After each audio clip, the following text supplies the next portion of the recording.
Ramai pesara rasa selamat apabila menyimpan semua duit dalam bentuk tunai atau hanya dalam akaun KWSP.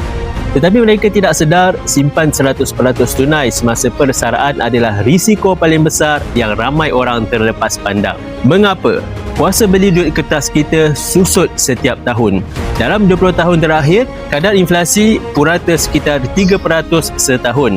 Ini bermakna nilai RM100,000 hari ini dalam masa 20 tahun akan datang, kuasa belinya sama seperti RM55,000 sahaja. Ini belum dikira jika berlaku kejatuhan ringgit secara mendadak seperti tahun 1997, jatuh 50% atau tahun 2015, jatuh lagi 35% dalam masa setahun. Apabila semua simpanan persaraan anda dalam bentuk tunai, anda hanya pegang nombor tetapi kuasa beli duit itu semakin lama semakin hilang. Orang kaya, termasuk golongan hartawan dan pesara korporat yang bijak, tidak meletakkan semua simpanan mereka dalam tunai.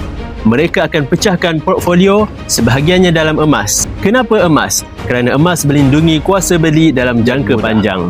Bagi yang berminat untuk mengalihkan sebahagian simpanan ke dalam bentuk emas fizikal, anda boleh rujuk pin video saya untuk 5 langkah daftar akaun Public Gold dan saya akan bimbing anda dalam cara dan langkah-langkah simpanan emas yang terbaik untuk anda.